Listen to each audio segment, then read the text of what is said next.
Want to stop juggling spreadsheets, calendars, and a dozen apps just to run your rentals? Lodgify makes it easy. It's an all-in-one toolkit for hosts. Build a direct booking website, automate guest messaging, and keep all your channels in sync. Running your rental business your way has never been simpler. And for Good Morning Hospitality listeners, you can get 20% off any yearly plan with code GMH20. Just check the link in the show notes to get started today. Welcome to Good Morning Hospitality, your one-stop shop for the latest news, noteworthy trends, and thought-provoking discussions across the industry. From hotels and short-term rentals to all things travel and hospitality, you'll find each episode equips you with the information that you need to start your week. Join us on Good Morning Hospitality every Monday, wherever you get your podcasts.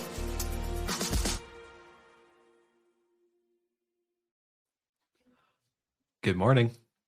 Good morning. Happy Monday. I was saying, I can't believe I beat Brandy.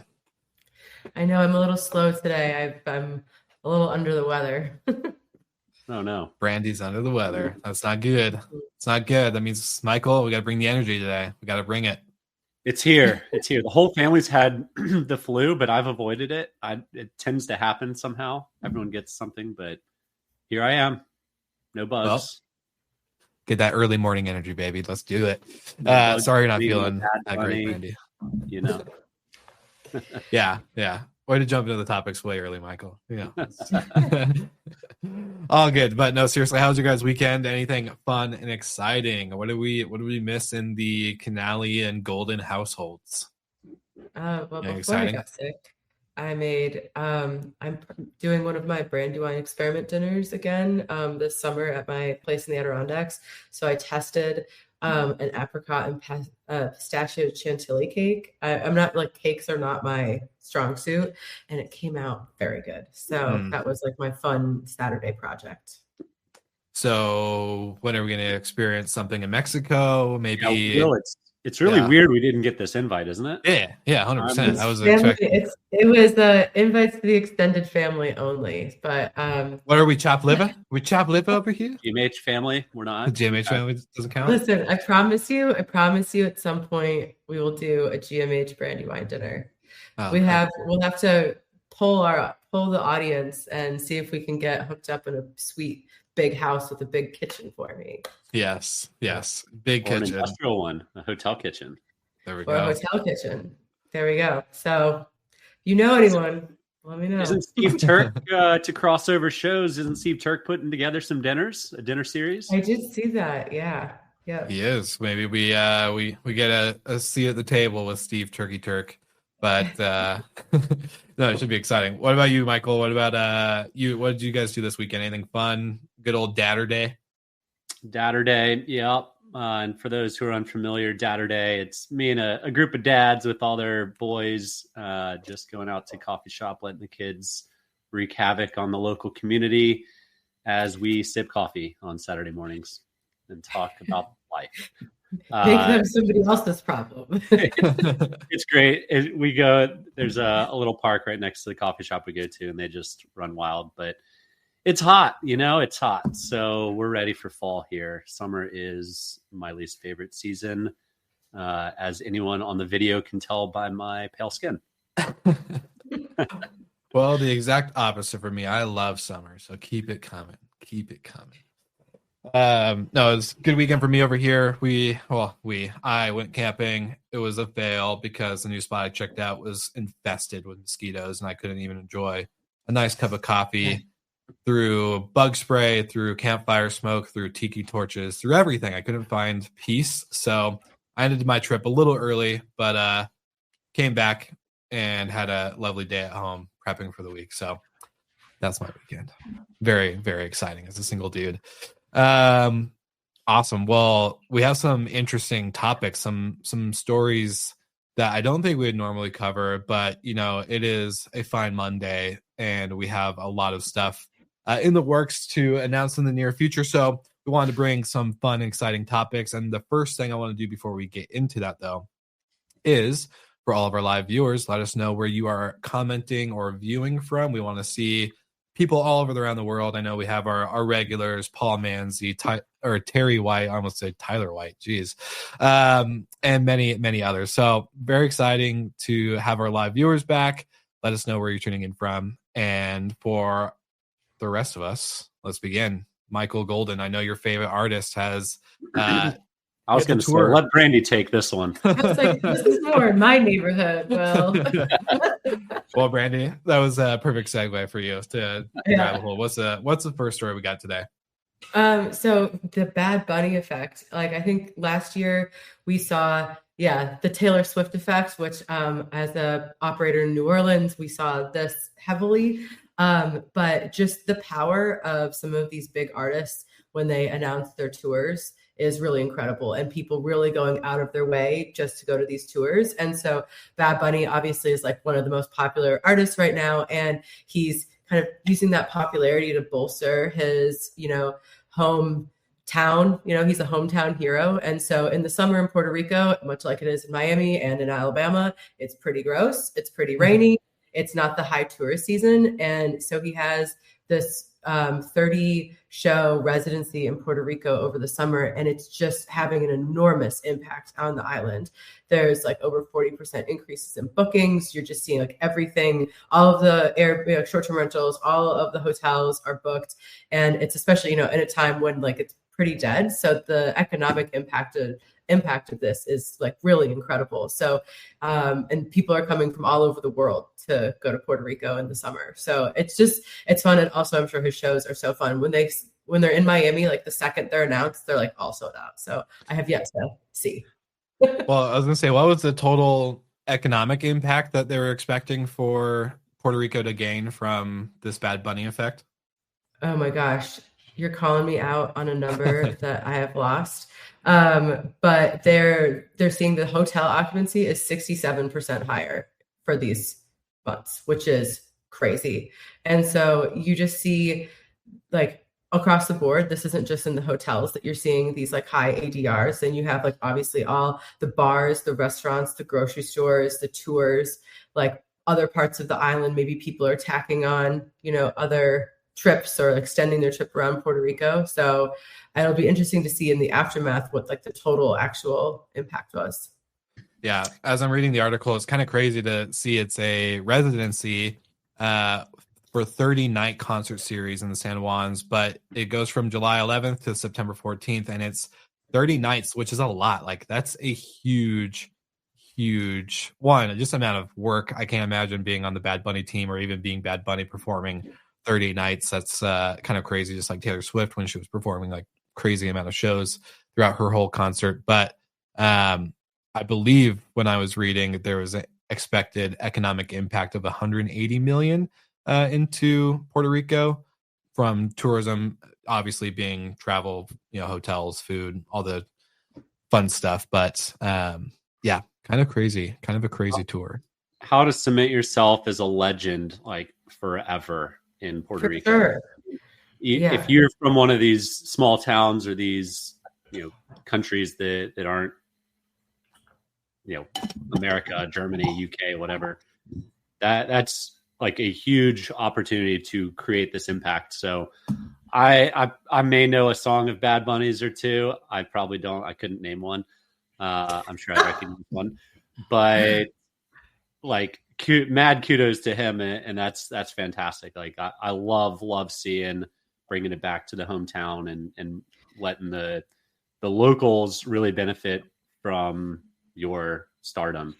And because he easily could have done this in Vegas, Yeah, talk about knowing your audience and knowing your guests, right? Like I think he decided, look, Puerto Rico is where it's at, not only because of the kind of nostalgic piece of hometown hero type vibes, but also just because, look, that's where he knew, I'm sure, and his team knew that's where they're going to have the most impact with that audience that is going to just eat it up, right? So more of a fan experience than just economic or business decision, I would assume, but it's pretty awesome.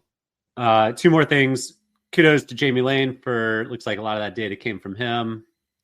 And then Brandy, you said People are coming from all over the world. Those poor people from Sweden gonna absolutely melt in Puerto Rico in the summer. Like they have no clue what's about to hit them. When I played volleyball in Italy, it was really, really hot in the summertime. And we had a Swedish guy on the team, and he like passed out so quick in the very first game. Like, it was hilarious. But imagine a giant party in Puerto Rico. So good luck. Yeah, hopefully those ACs, they have the electrical grid shored up, that the hotels have their backup generators, because those ACs will be pumping. Yeah. And you know where AC is not pumping? The great outdoors. I love it. Segues. Segue king. I love segues. So Marriott this week has filed for a new brand called the Outdoor Collection. We covered Trailborne and postcard cabins being added by Marriott a number of months ago, but this kind of signals to me a much larger commitment to the outdoors. And in the filing, Skift covers that they're not just covering words like hotels, but they're covering words like glamping and vacation rental cabins. So they're kind of covering the gambit here. And this is on the backs of Hilton adding Auto Camp, Hyatt adding Under Canvas, Starwood Capital and AJ Capital JVing on Field and Stream Lodge. So there's a lot of activity in the outdoor space. Does it fall in short-term rentals? Does it fall in hotels? It falls in both. It's its own kind of category, but it's also definitely the hottest segment in terms of what people are talking about in the space. So I love it. And I expect Marriott to continue to be on a shopping spree. Yeah, I was going to say, what do you guys think? We're going to see some announcements here soon. What predictions, maybe, Brandy? Yeah, that's the secret. That's who's acquiring us. No, just kidding. That would be an incredible coup. Sonder wouldn't be too happy about that.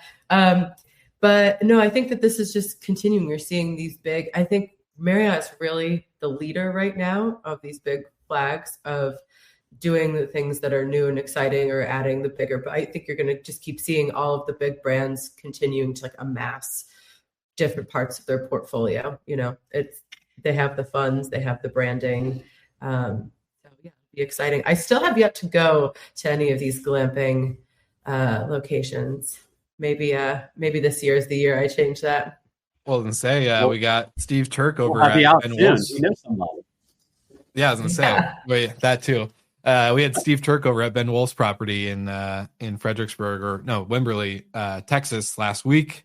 So maybe we get Brandy out into a nice little glamping resort. But I do want, since we are a live show, I want to just kind of throw this out to the live audience. If you're listening, if you're viewing, anything like that, what do you think about the outdoor sector? Are you thinking this is going to be as a big of a segment as the hotel, short-term rental, airline sectors, or are you thinking Marriott's just being cautious around what they want to have just in case for some future stuff? But we'd love to know your thoughts there. But yeah, I love the outdoor sector, and I think this is going to be great for what they've done, Brandy, to your comments, to what they've done with the acquisitions already. So hopefully they have more and they truly build out a bigger collection.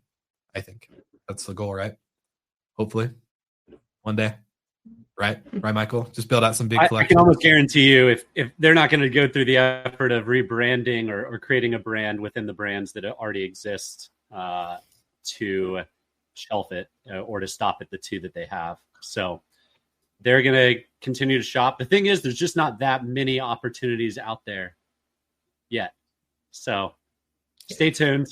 Things are in the works, but yeah, more to come in a few months, hopefully. Yet. Yeah, lovely. All right. Next topic, I guess. We move it on. Any other comments, questions? Yeah, it's actually, I think our next topic is something that every single operator deals with every time there's a checkout. So, and that is trash and leftover food and food waste. And I think this was circulating on LinkedIn a little bit over the weekend.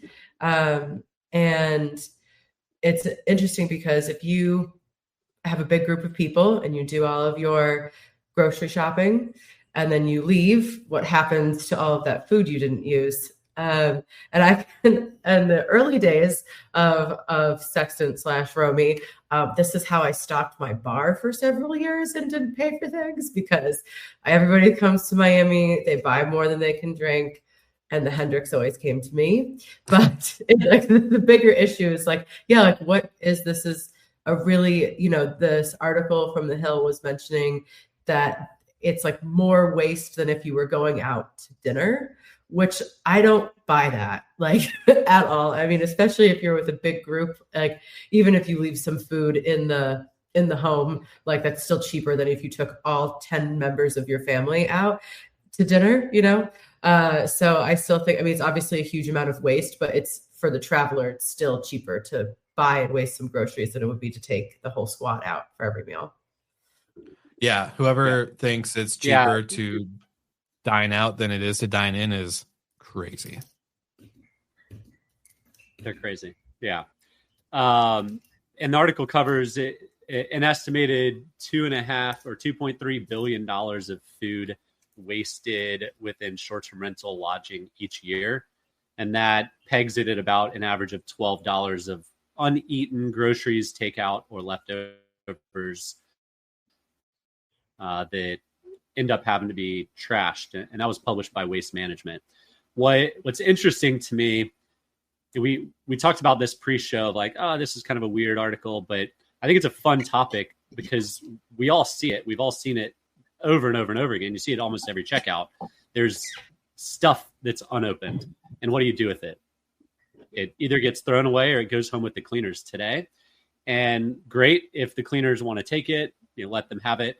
If not, maybe we as an industry should figure out a solution for this, put a little laundry basket in the pantry and say, unopened leftovers, and collect those and take donations to the local food bank. So I'd be very curious to know if anyone is doing something like that today, particularly on the large houses with multi-families coming in at a stay. That's when a ton of groceries come in. Probably less so, Brandy, for 1-bedroom Miami apartments, but any fly-to markets, I would imagine. Yeah, true. Any fly-to markets, people aren't going to stock their car back up and drive home.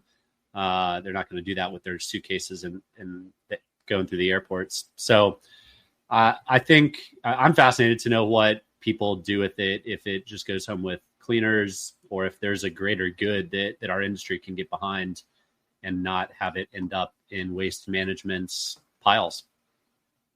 Yeah, the one thing that sucks, and I can see being an issue, because I think there is a huge opportunity for what you're saying, Michael, with the industry being able to come up with a solution that can limit the waste that we're actually contributing to. And the one thing that sucks is I think with this type of issue is that with the amount of hands that this food is exchanging is where it gets a little sketchy, because you have from the guest who bought it to the amount of people at their party to the cleaners to then a potential supervisor or manager, which then gives it to then the owner or the GM, and then the food bank comes in and blah, blah, blah, blah, blah. So I think the amount of exchange hands can be the issue, or at least I could see being the area where maybe food banks or some other charities aren't willing to accept the food. But I would hope that there would be some kind of workaround, because there is such a waste. Not as much as going out, or yes, more of a waste doing this than going out to restaurants, as what Brandy was saying. But yeah, I just think the hand piece, the exchanging of hands, is where it gets a little sketchy in my head. But a really interesting area of opportunity. I mean, especially if you're a company that has maybe the infrastructure to put together, you can develop those relationships with your local food bank and figure out a way, how do we make this possible? We have X amount of stuff. And I think the problem that is, I don't really know how you would combat this, but there's so much stuff that is opened and then only used partially, and that you just have to toss. You don't know where it's been or what's going on. But that's the part that's kind of frustrating. Like someone had a loaf of bread had like one slice, and like a jar of peanut butter had like one swipe of peanut butter on there, and then that's left. But I mean, totally understand why travelers do that, because I think you always are more optimistic about what you're going to do beforehand. And then as the trip goes on, you're like, oh, we'll just order it, or we'll just go out. I don't want to cook. Or you're sleeping through breakfast or something like that. So it's a huge waste, but on the flip side, it's a great boon for the local economy. So you've got local restaurants and local grocery stores that are benefiting. So if you want to look at the bright side, there you have it. The bad side is it's just so much billions of dollars of wasted food is maddening. Well, and I was thinking about this other aspect of it. Like, okay, so when we go, my family does a big ski trip every year. We'll go and buy all the things, but we usually have to buy spices and things like that you would use. And you're not going to go through all of those spices or olive oil or whatever. And then as an operator, we don't keep those things. If a guest leaves that stuff, I know some people leave it, but we don't, because it doesn't fit a standard, and you don't know where it's all that kind of stuff. So that just gets tossed. And, so it's, that's something I don't really have like a solution to, but it's like these little things that you might use every day while you're there, but you just you can't buy like a teeny, like travel size thing of oregano. Yeah, that's a really hard part, is because all the things that you want to be able to keep and just leave around for the guests to use, they probably can't, because who knows what people do to it during their stay. So you should. It's just unfortunate. Yeah. Yeah. If anyone has a good solution that they use in their practice, like in their company, definitely let us know, because I didn't really have a good solution to this besides the food bank. I pinged Jonathan Wicks saying, hey, any thoughts on this for Well and Good, as you guys probably see this issue 1,000 times a day. So, Jonathan, shout out to you. Hopefully you got my text. Yeah. I love that. We should create a standard. There we go. We just solved step one. We just figure out what to do. Create a standard. Cool. Well, last quick topic to touch on before we wrap today.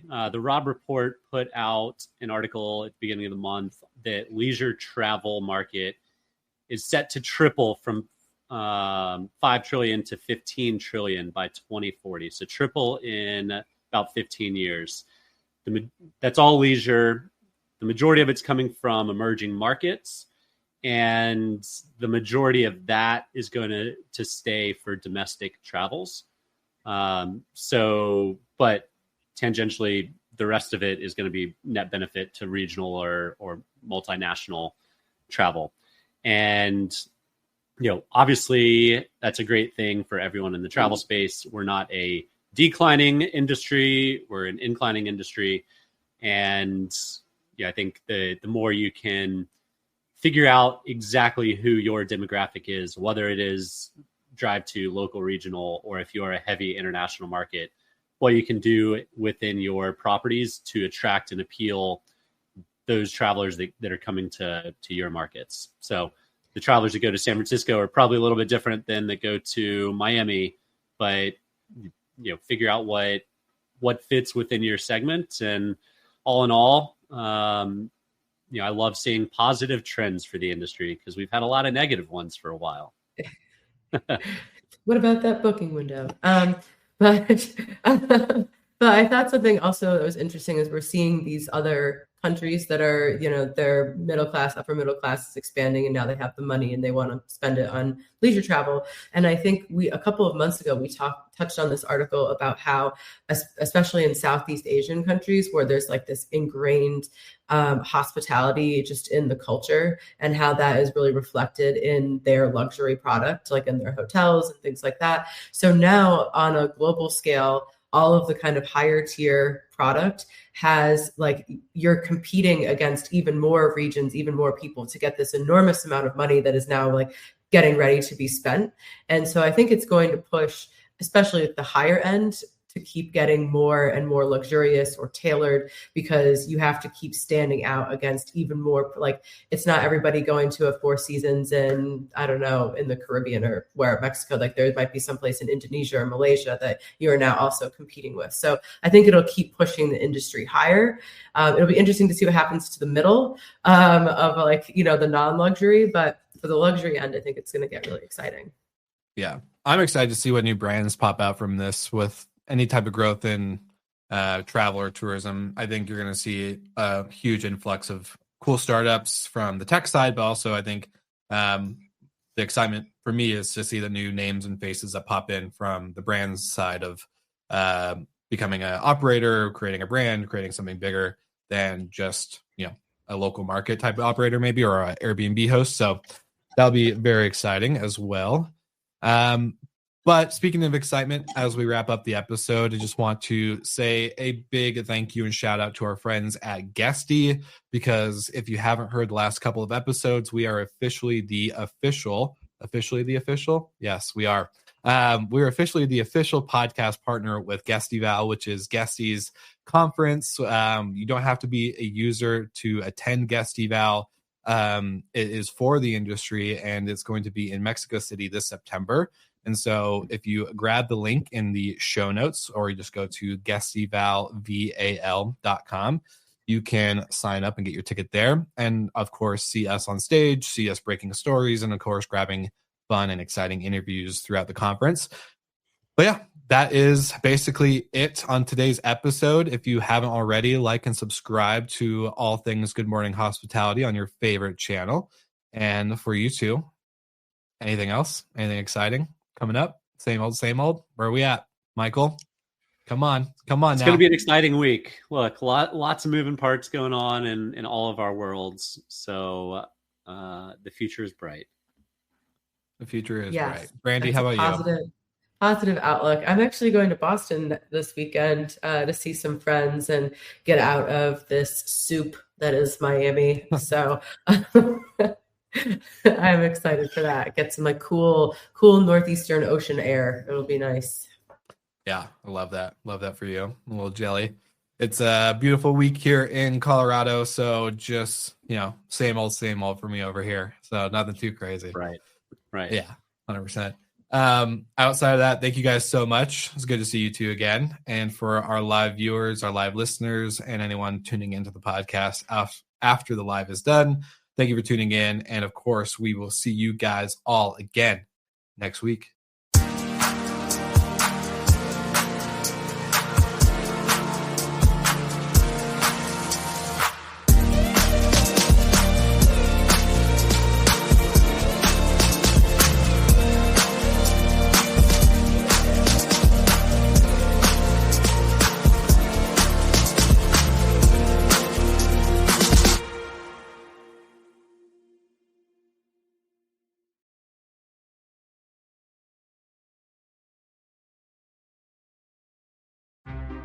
Want to stop juggling spreadsheets, calendars, and a dozen apps just to run your rentals?